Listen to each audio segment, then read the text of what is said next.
নমো ভগবতে বাসুদেবায়। স্বামী প্রজ্ঞাদাস কাঠিয়া বাবাজি রচিত গীতা চিরন্তন থেকে অষ্টম অধ্যায় অক্ষর ব্রহ্মযোগের পরবর্তী অংশ। জং জং বাপি শরণ ভাবং ত্যজত্যন্তে কলেবরম তং তমেবৈতি কৌন্তেয় সদা তদ্ভাব ভাবিত। হে কৌন্তেয়, যে যে ভাবকে স্মরণ করিয়া মৃত্যুকালে দেহ পরিত্যাগ করেন, সর্বদা সেই সেই ভাবকে চিন্তা করাকে সেই সেই ভাবকেই প্রাপ্ত হয়।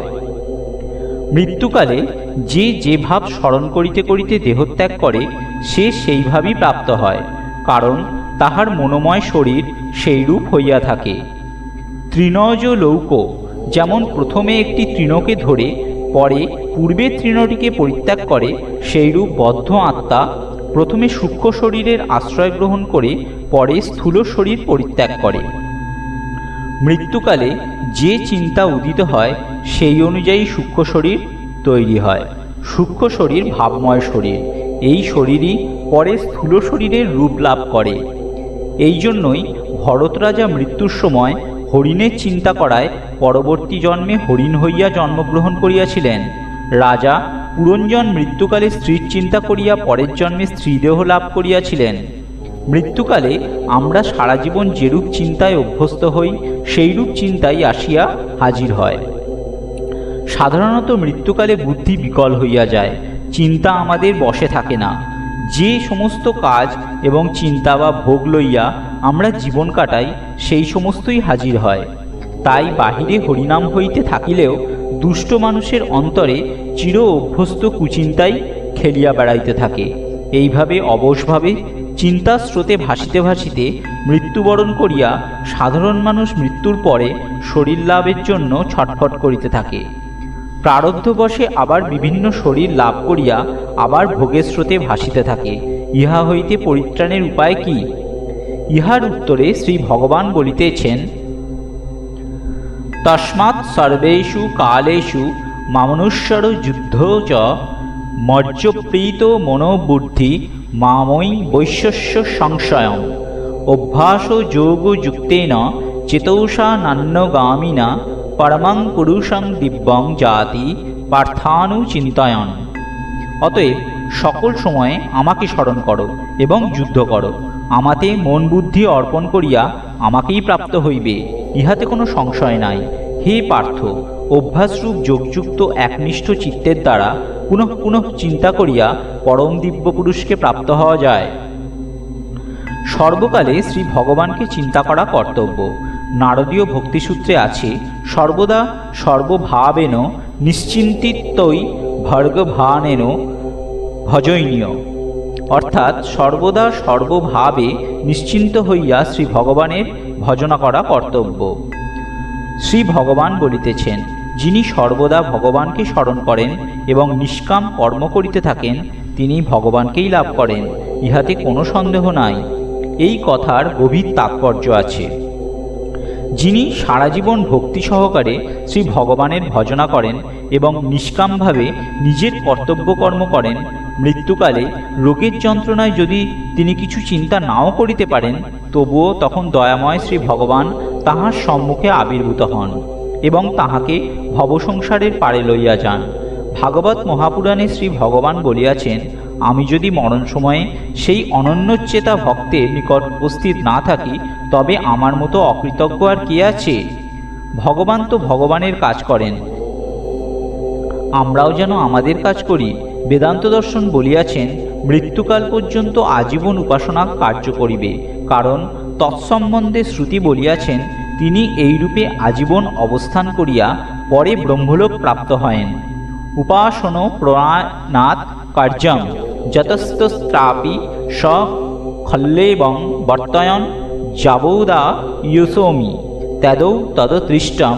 বেদান্ত দর্শনের চতুর্থ অধ্যায়ের প্রথম পাদের 12 নম্বর সূত্রের নির্বাক ভাষ্য।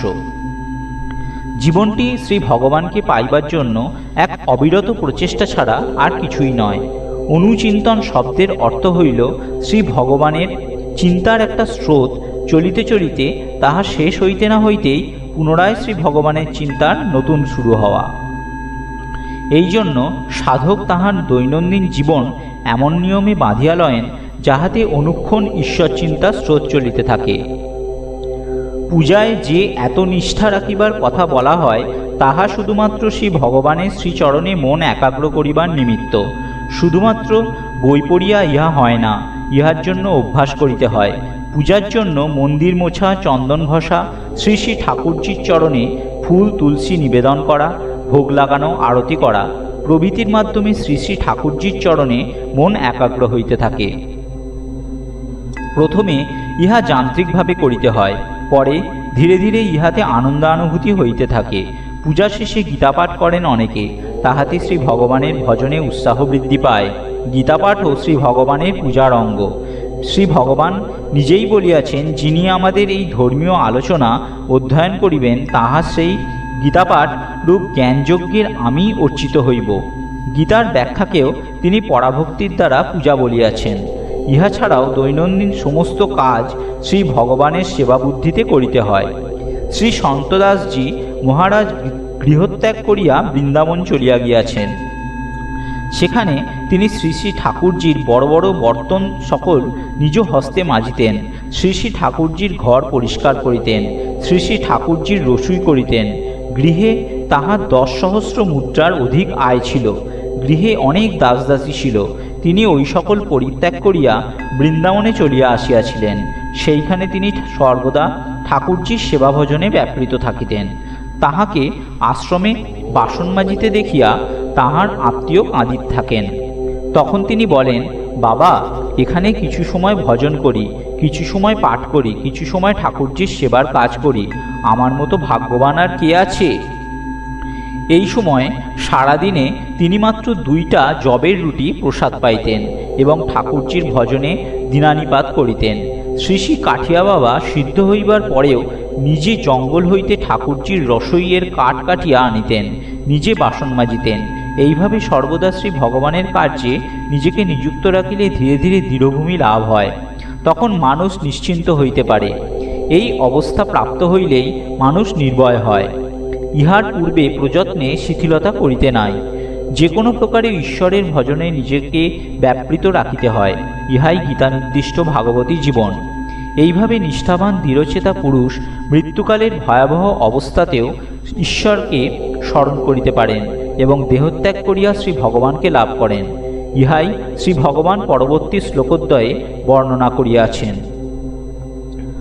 কবিং পুরাণমনুশাসিতার মনোরণীয়াং সমনুসরেদ যঃ সর্বস্ব ধাতারম চিন্তরূপ মাদিত্যবর্ণং তমসঃ পরস্তাৎ প্রয়াণকালে মনসাহ চলেন ভক্তাযুক্ত যোগো বলেন চৈব ভ্রুবমধ্যে প্রাণবাবেশ্য সম্যক স তং পরং পুরুষমপি পৈতি দিব্যম। যিনি সর্বজ্ঞ, চিরন্তন, সর্বনিয়ন্তা, অনুহৈতেও সূক্ষ্ম, সকলের পালনকর্তা, অচিন্তরূপ, আদিত্যবৎ স্বপ্রকাশ, প্রকৃতির অতীতকে স্মরণ করেন, সেই পুরুষ মৃত্যুকালে একাগ্র মনে ভক্তির দ্বারা এবং যোগ বলে যুক্ত হইয়া হৃদয়ের মধ্যে প্রাণবায়ুকে সম্যক রূপে নিবদ্ধ করিয়া সেই পরম জ্যোতিস্বরূপ সুপুরুষকে প্রাপ্ত হন। এখানে আমরা প্রত্যেকে নিজ নিজ কর্মফল ভোগ করিতেছি। শ্রী ভগবান সকলের ধাতা, অর্থাৎ কর্মফলের বিভাগকর্তা। এখানে স্বামী তাহার কর্মের ফল নিজে ভোগ করে, স্ত্রীও তাহার কর্মের ফল ভোগ করে। কেহ অন্যের কর্মের ফল লইতে পারে না। কেবল সেই পরম প্রভুর উপস্থিতিতেই সমস্ত কার্য আপনভাবে সংগঠিত হইয়া চলিয়াছে। অচিন্ত রূপং, তাহার রূপ অচিন্ত, অর্থাৎ চিন্তার অতীত। চিন্তার জগৎ মনের জগৎ, মনের জগৎ সীমার জগৎ, মায়ার জগৎ, ইহা কল্পনার জগৎ। কল্পনা দিয়া সত্যকে ধরা যায় না। জপ ধ্যান করিতে করিতে সাধক যখন একেবারে চিন্তাশূন্য হইতে পারে, তখন স্বপ্রকাশ আত্মা স্বয়ং প্রকাশিত হইয়া পড়েন।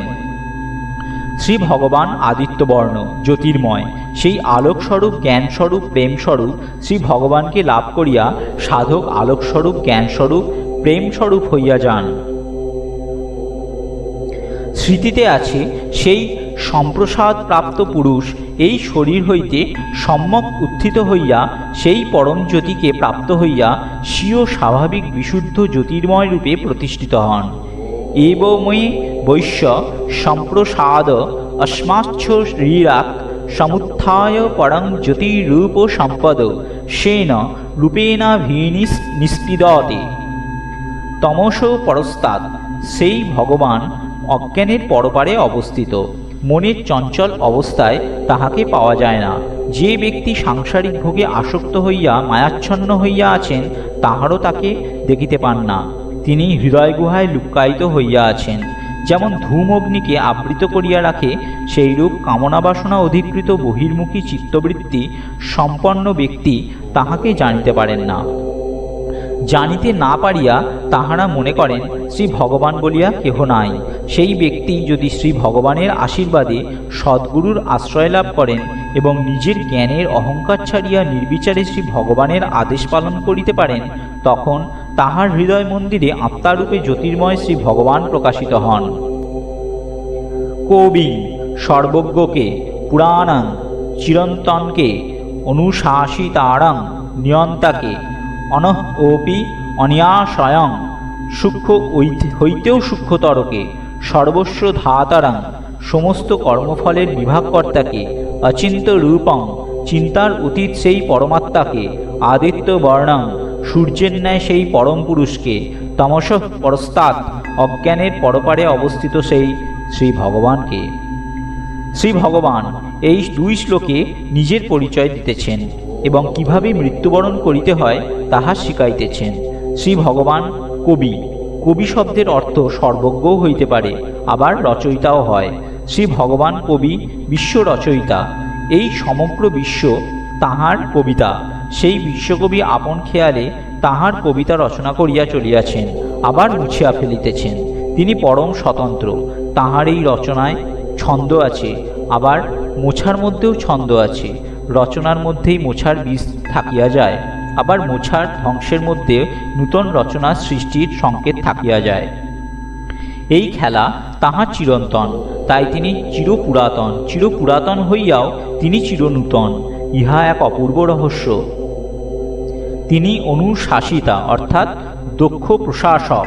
তাহার সৃষ্টিতে কোনো অনিয়ম নাই। তিনি প্রেমিক, তিনি বৈজ্ঞানিক। মানবদেহের সৃষ্টির মধ্যেই কি অপূর্ব বিজ্ঞান লক্ষিত হয়, আবার জ্যোৎস্নাপ্লাবিত উন্মুক্ত পুষ্পপ্রান্তরে কি অপূর্ব সৌন্দর্য প্রকাশিত হয়। এই দুই লইয়াই তিনি। ভক্তি দিয়া ডাকিলেও তিনি প্রেমরূপে আসেন, জ্ঞানের পথ দিয়া যাইলেও তাহাকে বৈজ্ঞানিক শ্রেষ্ঠ রূপে পাওয়া যায়। তিনি সব কিছু যুক্তিপূর্বক করেন, আবার যুক্তি দিয়া তাহাকে ধরা যায় না। মানব মস্তিষ্ক তাহার সৃষ্টি, কিন্তু মানব মস্তিষ্ক দিয়ে তাহাকে পাওয়া যায় না। সকলেই তাহার প্রেমে বাঁধা। কোনো কিছু অনিয়ম হইলেই, ছন্দপতন হইলেই এখানে আমাদের জীবনে দুঃখ নামিয়া আসে। তাহার প্রেমের শাসন অপূর্ব। শ্রী ভগবান বলিলেন, প্রয়াণকালে মনসাহু চলেই ন, অর্থাৎ মৃত্যুকালে অচল মনের দ্বারা, জন্ম জন্মান্তরের সাধনার দ্বারা মনের এই অচল অবস্থা লাভ হয়। বলা হয়, গতিহীন জনে তিনি রক্ষা করেন। যাহার মন গতিহীন হইয়াছে, অর্থাৎ চঞ্চলতা ত্যাগ করিয়াছে, তিনি শ্রী ভগবানের পরমপদ লাভ করেন। আন্তরিক ইচ্ছা, দৃঢ়চিত্ততা এবং অনলস অভ্যাসের দ্বারা মনের এই অচল ভূমি লাভ হয়। ইহার পর শ্রী ভগবান বলিলেন, ভক্তা যুক্ত, অর্থাৎ ভক্তির দ্বারা শ্রী ভগবানের সহিত যিনি যুক্ত। শ্রী ভগবানকে নিজের আত্মা বলিয়া অনুভব হইলে তাহার প্রতি যে প্রগাঢ় আকর্ষণ এবং অনুরাগ উপস্থিত হয়, তাহাকেই ভক্তি বলে। এই আকর্ষণ এবং অনুরাগী সাধককে শ্রী ভগবানের চরণে অচল করিয়া রাখে। ইহাকেই প্রেম বলে। প্রথম প্রথম বাহিরের ঝোড়ো হাওয়া হইতে এই প্রেমের প্রদীপকে খুব সন্তর্পণে রক্ষা করিতে হয়। দুঃসঙ্গ জগৎচর্চা খুব সাবধানতার সহিত পরিত্যাগ করিতে হয়, কারণ জন্ম জন্ম ধরিয়া সংসার ভোগ করিয়া তাহার সংস্কার চিত্তে দৃঢ়মূল হইয়া বসিয়া আছে। তাহার পক্ষে সে অনেক যুক্তিও উপস্থিত করে, সংস্কার কিছুতেই পথ ছাড়িতে চায় না। শ্রী শ্রী সন্তদাসজি মহারাজ বলিতেন, এই জীবনে যদি পূর্ব সংস্কারগুলিও ত্যাগ করিতে পারো, তাহা হইলেও জানিবে অনেক দূর অগ্রসর হইয়াছে। পূর্বের রাগদেশযুক্ত অহংকারমূলক সংস্কার পরিষ্কৃত হইয়া ভক্তিযুক্ত সংস্কার লাভকে নূতন জীবন লাভ বলা হয়। ক্রমাগত সাধনযুক্ত 12 বৎসরের লাগাতার প্রচেষ্টা কমপক্ষে দরকার এইরূপ নূতন ভূমি লাভ করিতে। তারপর ধীরে ধীরে অচল ভূমি লাভ হয়। ইহার পর বলিলেন, যোগ বলেন চৈব ভ্রুব মধ্যে প্রাণম আবেশ্য সম্যক, অর্থাৎ দুইটি ভ্রুর মধ্যে প্রাণবায়ুকে সম্যকরূপে আকর্ষণ করিয়া মানব হৃদয়ে 101টি প্রধান নাড়ী আছে। প্রত্যেক নারীর সহিত 100টি শাখা নাড়ী সংলগ্ন আছে এবং শাখা নারীর সহিত 72,000 করিয়া সূক্ষ্ম নাড়ী আছে। অথর্ববেদীয় প্রশ্নোপনিষদে এই বিবরণ কীর্তিত হইয়াছে। এই নারীসমূহের মধ্যে ইরা, পিঙ্গলা এবং সুষুম্না নারী প্রধান। সুষুম্না নারী সর্বশ্রেষ্ঠ। মানবদেহের মেরুদণ্ডের উভয় দিকে ইরা ও পিঙ্গলা অবস্থিত। বাম ভাগে ইরা এবং দক্ষিণ ভাগে পিঙ্গলা নারীর স্থান। মধ্যভাগে সুষুম্না অবস্থিত। লিঙ্গের ঊর্ধ্বে ও নাভির অধঃপ্রদেশকে কন্দ বা গ্রন্থিস্থান বলে। সেই স্থান হইতে নারীসমূহ সমুৎপন্ন হইয়া শরীরে পরিব্যাপ্ত হইয়াছে। সুষুম্না নারী কন্দপ্রদেশ হইতে উৎপন্ন হইয়া মস্তক পর্যন্ত বিস্তৃত রহিয়াছে। এই সুষুম্না নারী সূক্ষ্ম হইলেও তাহার মধ্যে বজ্রাক্ষা নামে এক সূক্ষ্মতর নারী এবং সেই বজ্রাক্ষার মধ্যে চিত্রিণী নামে আরও একটি অতি সূক্ষ্ম নারী আছে। সেই নারীর মধ্যে দিয়ে ব্রহ্মনারী নামে আরও একটি সূক্ষ্ম নারী মূলাধার হইতে নিঃসৃত হইয়া মস্তক পর্যন্ত ব্যাপ্ত আছে।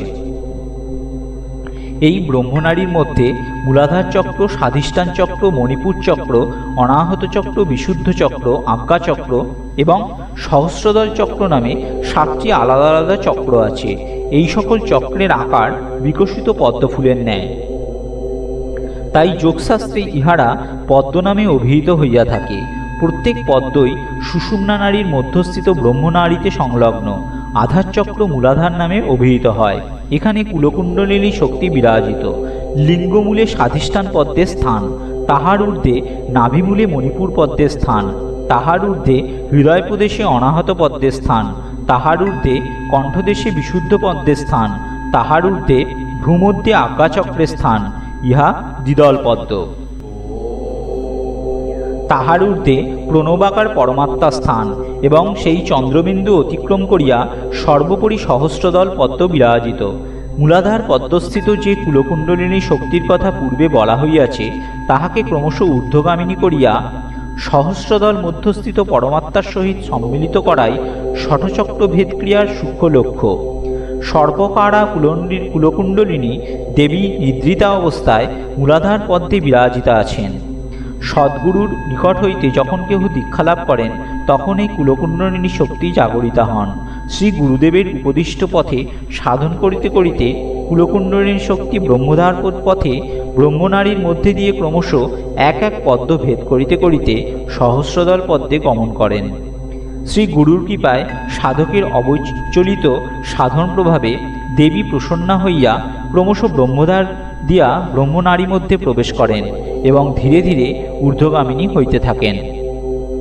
অতঃপর প্রথমত মূলাধার, তাহার পর স্বাধিষ্ঠান, মণিপুর, অনাহত, বিশুদ্ধ ও আজ্ঞা এই ষটচক্র ভেদ করিয়া ক্রমশ সহস্রদল উপনীত হইয়া পরমাত্মার সহিত সম্মিলিত হইতে থাকেন।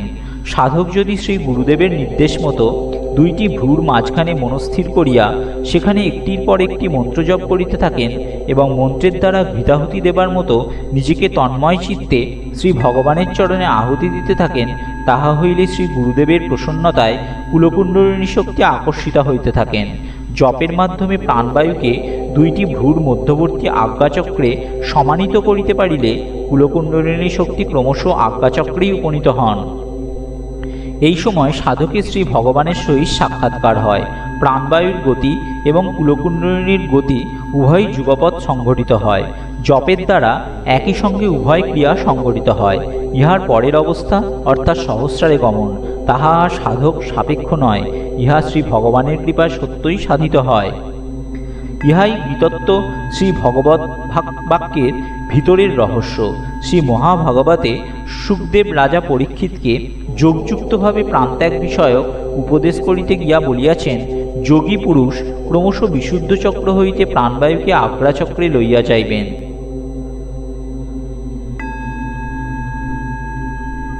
যদি তিনি ভোগাসক্তি বিরহিত হন, তবে অর্ধমুহূর্ত মাত্র তথায় অবস্থান করিয়া প্রাণকে ব্রহ্মরন্ধ্রে লইয়া যাইবেন। এবং তৎক্ষণাৎ পরব্রহ্মকে প্রাপ্ত হইবেন। অতএব আজ্ঞাচক্র পর্যন্ত প্রাণের উন্নয়ন করিতে পারিলে ভগবৎ প্রাপ্তি বিষয়ে আর কোনো সন্দেহই থাকে না। আমাদের পরম্পরায় যে গুরুপদিষ্ট সাধন প্রণালী আছে, যাহাতে দুইটি ভ্রূর মাঝখানে মনকে স্থির করিয়া তন্ময় চিত্তে জপ করিবার কথা উপদেশ করা হইয়াছে, তাহা শ্রদ্ধা, ভক্তি ও নিষ্ঠার সহিত নিয়মিতভাবে করিলে সাধক আজ্ঞাচক্রে অচল স্থিতি লাভ করিতে পারেন। ইহাই যোগীস্থান, ইহাকে ব্রহ্মদুয়ার বলা হয়। মৃত্যুর সময় এই জায়গায় স্থিতি লাভ করিয়া দেহপাত হইলে শ্রী ভগবানের পরমধাম লাভ হয়। মায়ের কৃপা বিনা কিছুই হইবার নয়। তাই বলা হইয়াছে, রাধা কৃপা বিনা না কই শ্যামল দর্শন পাবে। সশক্তি কৃষ্ণ উপাসনার ইহাই তাৎপর্য। শ্রীজির চরণে ভক্তি উপজাত হইলে আপনা আপনি সব হইতে থাকে। সাধক তাহার হাসি মুখের দিকে তাকাইয়া নির্ভয় নিশ্চিন্তে মায়ের কোলে শায়িত শিশুর মতো অগ্রসর হইয়া চলেন। শ্রীকৃষ্ণের বাঁশির সপ্ত ছিদ্রকে কুলকুণ্ডলিনীর সপ্তচক্রের সহিত তুলনা করা হইয়াছে। বাঁশিতে শ্রী ভগবান রাধা রাধা বলিয়া ডাকিতে থাকেন, অর্থাৎ শ্রী ভগবান বা শ্রী গুরুদেব প্রসন্ন হইয়া মাতৃশক্তিকে জাগরিতা করেন। সাধকের ঐকান্তিক সমর্পণ, একান্ত শরণাগতি এবং কষ্ট সহিষ্ণুতায় শ্রী গুরুদেব প্রসন্ন হন। তখন ইহা সম্ভব হয়।